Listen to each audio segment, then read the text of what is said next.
Jeder Schüler, der im Deutschunterricht etliche Gedichte oder Werke wie Effi Briest, Faust oder Buddenbrooks analysieren muss, der kennt das Gefühl, es wird ewig heruminterpretiert und heruminterpretiert, jedes noch so kleine Detail, jeder Satz und jedes Wort wird auf die Waagschale gelegt und es wird stundenlang darüber gesprochen, ob der Sonnenuntergang in dem Werk nicht vielleicht für die zerbrechliche Gefühlswelt des Protagonisten steht oder ob eine Taube nicht den Freiheitsdrang der Zivilisation symbolisiert. Und wie viele andere auch, hat mich das in der Schule immer etwas genervt und so frage ich mich, was soll dieses ewige Heruminterpretieren überhaupt bringen? Wird allgemein zu viel in Werke hineininterpretiert und hat der Autor des Werkes überhaupt alles so gemeint, wie es immer wieder im Deutschunterricht dargestellt wird? Die Schriftstellerin, Publizistin und Regisseurin Susan Sontag hatte eine ganz klare Meinung dazu. Es wird definitiv zu viel interpretiert. Sie bezieht sich dabei vor allem auf die Filmkunst. Ihre Worte gelten aber stellvertretend auch für das ewige Analysieren und Interpretieren von Gedichten und Romanen. So war sie schon vor vielen Jahren in den 60ern das Sprachrohr gequälter Schülerseelen im Deutschunterricht. In ihrem Essay Against Interpretation stellt sie sich ganz klar gegen die ewigen Interpretationen. Aber wie argumentiert sie? Was sagt sie? Und am allerwichtigsten, was könnte man seinen Deutschlehrern entgegnen, wenn sie wieder einmal fragen, wofür denn das steht, dass die Wand im Haus des Protagonisten grün gestrichen ist und so weiter und so fort. Ihr kennt es. Damit herzlich willkommen zu einem weiteren Special, einem weiteren Essay hier auf unserem Kanal Cinema Strikes Back. Heutzutage betrachten wir das Hollywood-Kino vor allem als Produkt und Massenware. Das Kino war aber tatsächlich mal anders. Es war ein Ort der Magie, der auf Jahrmärkten einem staunenden Publikum vorgestellt wurde, weil sie nicht so technikbewandert waren mit der Kinotechnik, der Filmtechnik, wie das die Zuschauer heute sind. Das war eine Zeit, in der nicht der gezeigte Film, sondern vor allem das Kino selbst die Attraktion war. Das Kino stand im Mittelpunkt und daher nennt man diese Zeit auch gerne das Kino der Attraktionen. Kunst war Magie, die man nicht groß besprechen musste. Der legendäre Regisseur oder Filmemacher Georges Méliès hat sogar seine Filme immer auf der Bühne in seinem Theater tatsächlich als Magieshow vorgestellt. Der Philosoph Platon ging seinerzeit sogar so weit zu sagen, dass Kunst völlig wertlos sei. Wobei ich gerne wüsste, was Platon vom Kino heute gehalten hätte. Sein Schüler Aristoteles widersprach ihm später aufs Äußerste. Bevor man sich mit der Interpretation auseinandersetzt, muss man sich aber die Frage stellen, welchen Wert die Kunst überhaupt hat. Für Aristoteles war das nämlich ganz klar. Für ihn war Kunst immer auch eine Form der Therapie, denn Kunst befreie den menschlichen Geist von negativen Emotionen. Natürlich sind seine Worte mittlerweile 2400 Jahre alt, aber wenn es um Film und Theater geht, dann bezieht man sich noch heute immer wieder auf Aristoteles. In der Antike betrachtete man die Kunst vor allem als die Nachahmung der Realität. Die zentrale Strömung der bildenden Kunst war es, die Realität immer genauer abzubilden. Die Fotografie befreite später die bildende Kunst von dem Wahn, immer realistischer zu werden. Eine Kamera konnte das plötzlich besser als jeder Maler und so versuchten die bildenden Künste neue künstlerische Wege zu finden.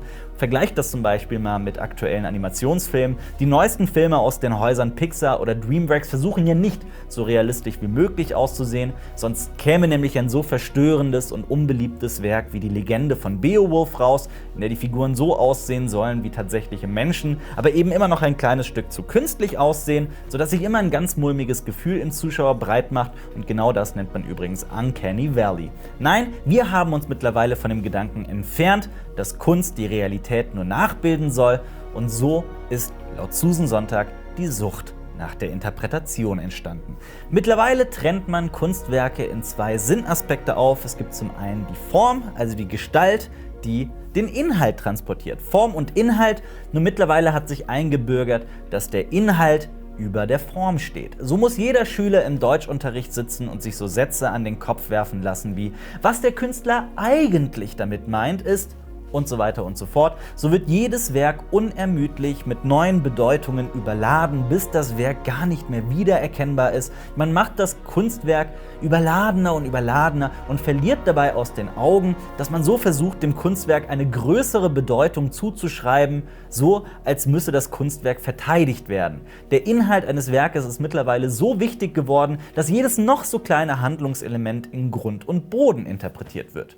Aber was ist Interpretation überhaupt? überhaupt? Schon Friedrich Nietzsche sagte, es gibt keine Fakten, sondern nur Interpretationen. Das entspricht tatsächlich der sogenannten Ideenlehre von Platon, dass es von jedem Gedanken, jedem Lebewesen und jedem Gegenstand eine Idee gibt, einen geistigen Prototyp quasi, den die Realität niemals so abbilden kann. Das klingt ein bisschen kompliziert, aber so sind die Sachen, die wir tatsächlich in der Realität sehen, nur Schatten und Abbildungen der perfekten Ideen. Es gibt also die Idee von einem Tisch, von einem perfekten Tisch, und kein Tisch der Realität wird jemals dieser perfekten Idee des Tisches entsprechen können. Witzigerweise sagt die Figur Patrick Bateman aus American Psycho über sich selbst: Es gibt eine Vorstellung von einem Patrick Bateman, die abstrakt ist, aber es gibt kein wahres Ich, nur eine Entität, etwas Illusorisches.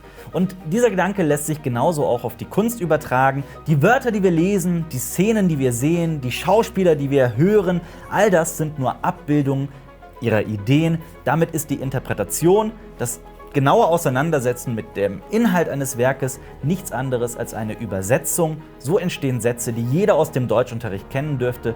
Wenn der Autor schreibt, dass er einen kranken Vogel sieht, dann meint er eigentlich, dass der Vogel für die schwierige Wirtschaftslage der deutschen Nation steht. Um mal ein Beispiel zu nennen. Susan Sontag fragt, warum ein Werk unbedingt mit so viel Sinn überladen werden muss und auch verteidigt werden muss, statt einfach nur für sich allein zu sprechen. Die Interpretation hat dabei eine schillernde Geschichte. Als die Aufklärung im 18. Jahrhundert einsetzte, bezog man sich immer wieder auf die Antike, weil man die Antike zu einer grandiosen Zeit glorifizierte, weil darin die Entwicklung der Wissenschaft angestrebt wurde und laut vieler Aufklärer im Mittelalter nicht. Die Texte der antiken Philosophen waren aber völlig veraltet. Da wurde dann so lange heruminterpretiert, bis die antiken Geschichten auf die heutige Zeit passten oder auf die damalige Zeit vielmehr. Wenn man also darüber redet, dass Zeus eine Affäre mit Leto hat, dann stehe das in Wahrheit für die Verbindung von Macht und Weisheit. Laut Sontag wollen die Philosophen der Aufklärung die Texte der Antike nicht einfach umschreiben, sondern eine wahre Bedeutung, einen tatsächlichen Sinn im Kern des Textes auffinden. Und dasselbe passiert ja zum Beispiel heute noch in allen Weltreligionen, in denen ganz, ganz alte Glaubenstexte teilweise neu übersetzt, umgedichtet und neu interpretiert werden. Man kennt ja den Satz, man darf nicht alles aus der Bibel so wörtlich nehmen, das sind Metaphern. Heute sei die Interpretation respektloser geworden nach Susan Sontag. Früher ginge es darum, dem vorhandenen Sinn noch einen anderen, weiteren Sinn hinzuzufügen. Die moderne Interpretation möchte aber hinter dem Text, so als wüsste der oder diejenige, die den Text interpretiert, mehr als der Autor selbst. So als wüsste euer Deutschlehrer mehr als zum Beispiel Goethe. Damit zerstöre die Interpretation sogar das gesamte Kunstwerk. Sontag bezeichnet die Interpretation deswegen als völlig outdated. Sie geht sogar so weit zu sagen, dass diese Intellektualität Kunst zerstöre. In dem Moment, in dem man zu viele Dinge in ein Werk hineininterpretiert, würde man auch seine eigene Mittelmäßigkeit offenbaren und quasi den genialen Autoren ein Kompliment geben, weil man sich im Endeffekt mit der Interpretation selbst aufspielt, um zu zeigen, dass man das Werk so viel besser versteht als alle anderen. Ich selbst stimme dem sogar zum Teil zu, vor allem weil ich selbst hier auf unserem Kanal Cinema Strikes Back in Kritiken und verschiedensten Specials sicherlich auch immer wieder in diese Falle tappe.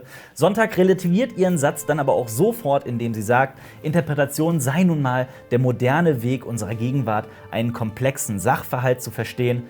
Gut, natürlich hat sie ihre Schrift Mitte der 60er verfasst, aber ihre Thematik ist zeitlos, das gilt ja noch heute.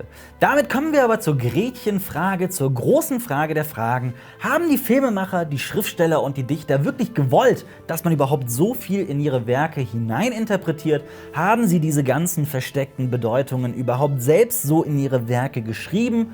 Und letzten Endes, spielt das überhaupt eine Rolle? Dabei gibt es durchaus Künstler wie den französischen Regisseur Alain Resnais, der seine Filme genauso schreibt und inszeniert, dass man die Werke eben auf viele verschiedene Weisen interpretieren kann. Abstrakte Kunst geht sogar so weit und entfernt sich ganz gezielt vom Sinn, damit eben nichts hineininterpretiert werden kann. Aber sind nicht die beliebtesten und auch emotional eindrucksvollsten Filme nicht genau die, die eine klare Botschaft haben? Disney-Klassiker zum Beispiel sind ja auch ganz klar in ihren Aussagen und ihren Messages. Sontag meint zum Beispiel, dass gute Filme eine Direktheit und Schnörkellosigkeit haben, die uns direkt anspricht und die gar keinen großen Interpretationsfreiraum zulässt. Aber wie soll man denn Filme besprechen, wenn man sie schon nicht interpretieren darf? Man soll mehr auf die Form eines Kunstwerkes achten, die Die simple Wahrnehmung der Reize soll wieder im Vordergrund stehen. Die Filmkritik zum Beispiel soll Dinge erklären, wie und was sie sind und nicht, was sie vielleicht bedeuten könnten. Filmemacher sollen wieder Filme kreieren, die die Welt genau so darstellen, wie sie ist. Wir leben in einer Welt, in der wir einer ständigen Reizüberflutung ausgesetzt sind. Gerade deswegen soll nach Susan Sontag die klare Beobachtung wieder in den Vordergrund und genau dann würden wir den Autoren und den Filmemachern wieder genau den Respekt zollen, den sie verdient haben. Sind die Deutschlehrer dieser Nation also alle mittelmäßige Kleingeister, die von wahrer Kunst keine Ahnung haben und Kunstwerke sogar zerstören? Susan Sontags Meinung dazu ist klar, ich selbst widerspreche dieser radikalen Einstellung aber vehement. Klar, viele fragen zu Recht, was zur Hölle soll es mir denn im Alltag bringen, wenn ich die Räuber von Schiller analysieren und interpretieren kann? Das werde ich ja niemals wieder brauchen in meinem ganzen Leben. Dabei hat diese Praxis, dieses Interpretieren ein klares Ziel. Es werden biografische und zeitgeschichtliche Hintergründe vorgestellt, es werden Gedichte, Filme und Romane in Epochen eingeordnet, es werden wichtige und bahnbrechende Werke vorgestellt und so werden einem Schüler die absoluten Basics der Kunst beigebracht. Gerade für mich als jemanden, der sich sehr intensiv mit Filmgeschichte und Filmtheorie auseinandersetzt, ist irgendwie klar, dass man diese grundlegenden Informationen kennen muss, sonst ist man einfach nicht in der Lage, fundiert und differenziert über die Kunstform zu sprechen und selber auch vielleicht irgendwann etwas Vergleichbares zu kreieren. Filme sind in erster Linie nämlich eine Sprache, Szenen sind Sätze, Einstellungen sind Worte und erst wenn man sie in einen Kontext packt, dann entsteht ein Sinn, wie in einem Aufsatz. Der Regisseur möchte im Endeffekt immer zum Zuschauer sprechen.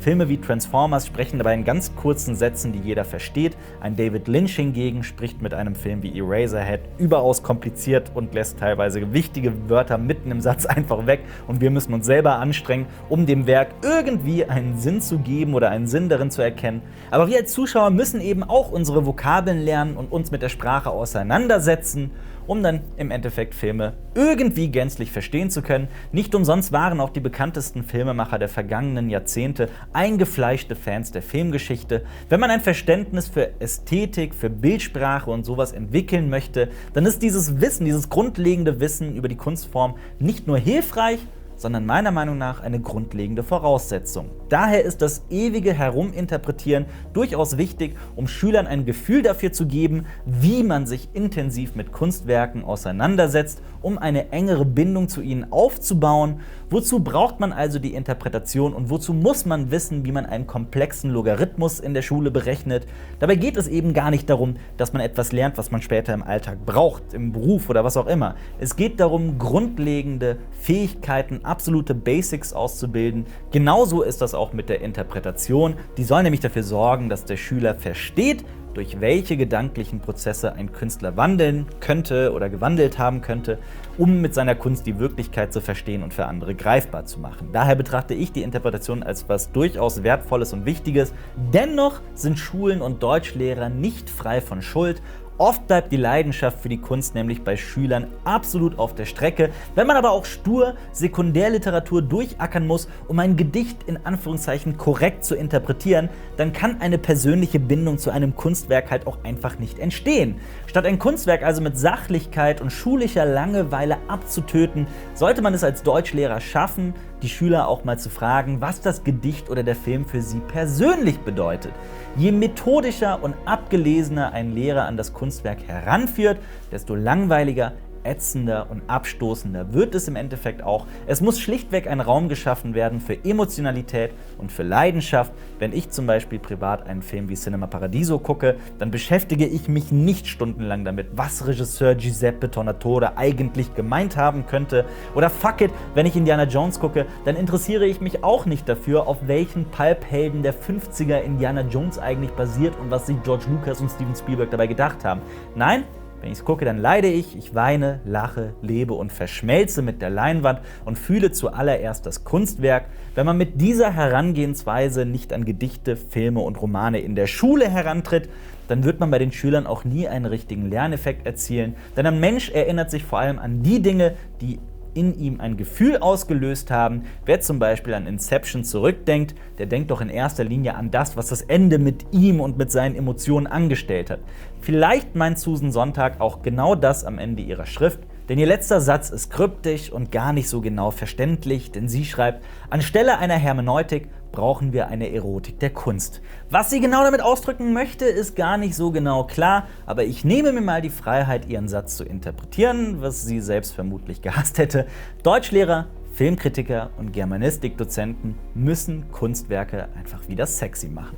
Wie seht ihr das? Nervt euch das ewige Heruminterpretieren im Deutschunterricht oder habt ihr genauso eine tiefgehende Leidenschaft für Kunstwerke entwickelt? Ich bin sehr gespannt auf eure Meinungen und eure Ansichten. Vielleicht widersprecht ihr mir ja sogar und ihr könnt Frau Sonntag in jedem Wort, in jedem Satz zustimmen. Dann schreibt eure Meinung einfach unbedingt mal in die Kommentare. Ich bin da sehr gespannt, was ihr dazu sagen habt. Und gebt dem Video einen Daumen hoch, falls euch das gefallen hat. Und abonniert unseren Kanal Cinema Strikes Back und macht die Glocke an, damit ihr keines unserer Essays mehr verpasst. Und checkt auch auf jeden Fall unser letztes Special über Gier, einen legendären Film der Filmgeschichte. Das war das vorletzte Special, aber egal. Wusstet ihr zum Beispiel, dass der Film in einer der heißesten Regionen der Erde gedreht wurde und über 8 Stunden lang war und das in den 20ern? Und wenn ihr jetzt mehr wissen wollt, dann guckt euch das Video an. Ansonsten sehen wir uns das nächste Mal wieder hier auf Cinema Strikes Back mit mir, dem Alper.